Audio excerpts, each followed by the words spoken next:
It's raining right now. I don't even know if I should do this video. My tea's gone cold. I'm wondering why I got out of bed at all. Hey boys and girls. So, sometimes in life, you have to make these tough choices, and there's a lot of forks in the road. It's, do you go left, do you go right? Do you say yes, do you say no? Do you say up, do you say down? And these choices can really be tough. They can affect maybe not the rest of your life, but a significant part of the next phase of your life. So, if you've been following me, you know that right now I'm currently seeking employment. And I know, yes, I'm making all the YouTube and other money, but I could make what's called more money, or actual money, or any money ever. So, yeah, I gotta look for a job before I get my big break.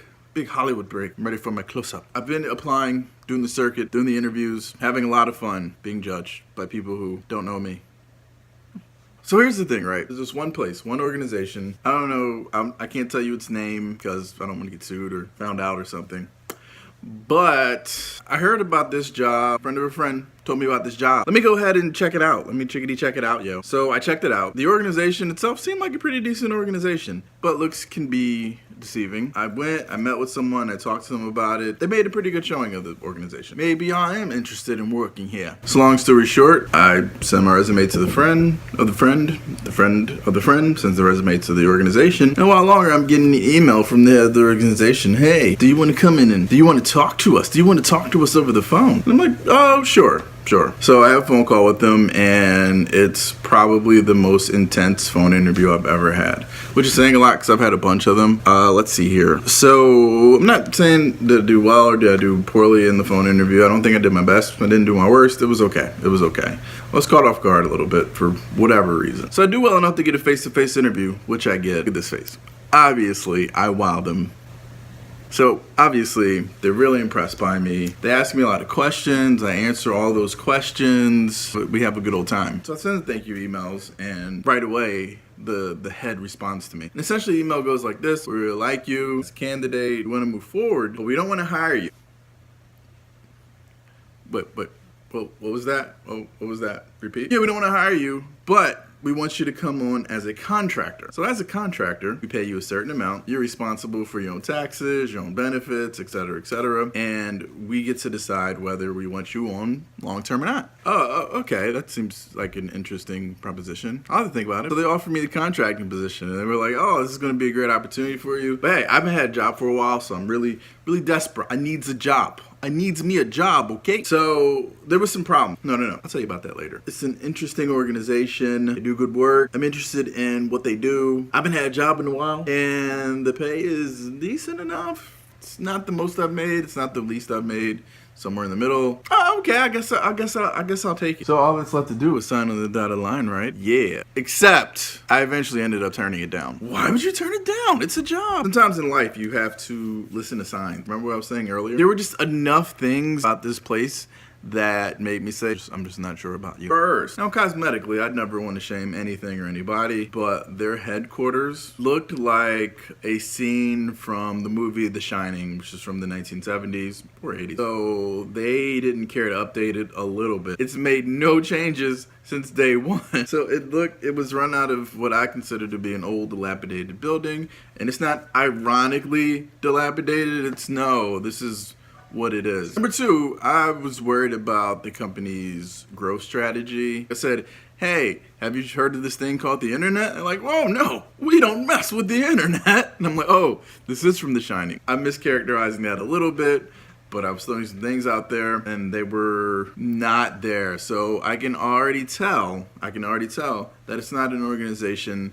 that's really interested in change or growth. It's just kind of looking to keep status quo, which is cool. That's what you're looking for. It's not what I'm looking for. I'm not looking for. That was warning number 2. Warning number 3 was their significant lack of communication, email or phone. I would often try to talk to someone in the organization for whatever reason, have follow-up questions. They would take their sweet time in getting back to me. Sometimes not at all. For me, as someone you're trying to impress to bring along as even part of this organization or as a connection to the organization, you should really be putting your best foot forward.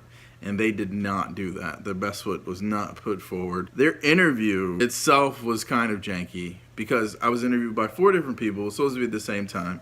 So essentially, ended up having to answer the same exact questions over and over and over again. And they said, you won't have to answer the same questions over and over again, and then you make me do it. And I'm like, well.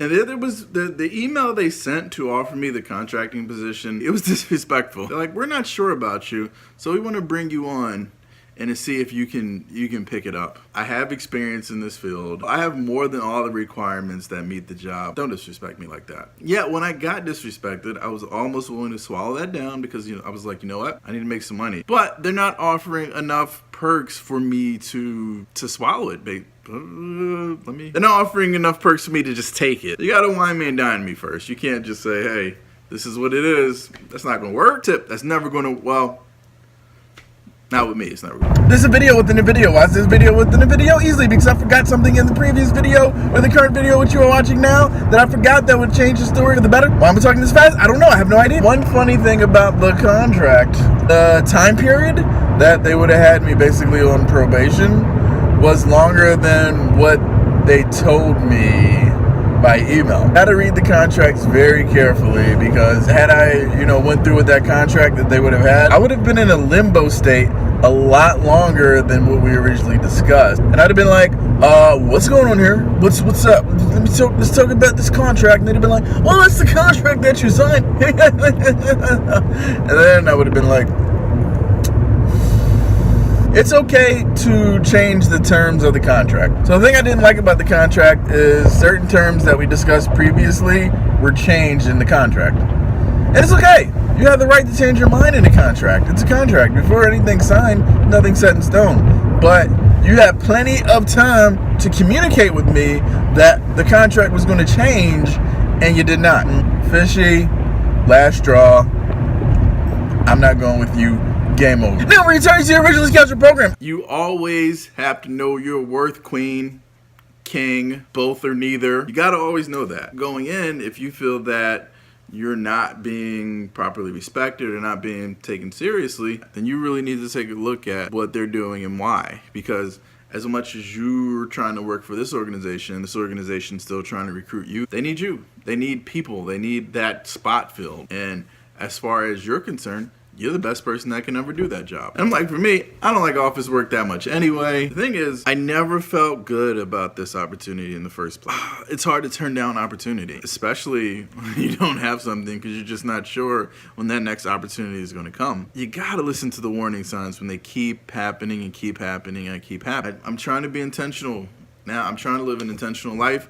I'm trying to listen to what the universe tells me. And the universe was telling me, hey, I don't think this is for you. And I was like, let me hear him out. Like, hey, this isn't for you. You should do something else. And I'm like, I'm still going to go ahead and listen. You are not going to want to do this job. So the universe made sure that enough of those small, seemingly insignificant incidents kept piling up for it to happen for me to realize, oh, okay, this definitely isn't where I want to be. Because if as somebody that's not even employed or connected with them yet, I'm experiencing all these issues with them, imagine what kind of issues I might have experienced when I hit the door. And come to find out, it's actually a really, really, really bad organization that jerks people around. I found that out after I made the decision to decline them. I tell you this, no matter how much money you make, to a point. If you're making regular money, no matter how much money you make, if you work for a really terrible organization, it's not gonna be good. It's not gonna end well. I'm glad I personally dodged that bullet. The takeaway here is that in your life, you will have opportunity.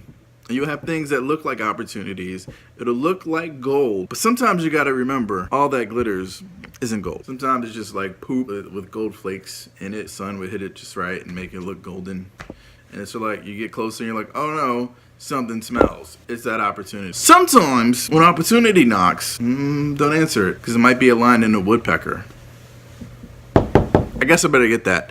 Thanks for watching. Like, comment, subscribe, share, and I will see you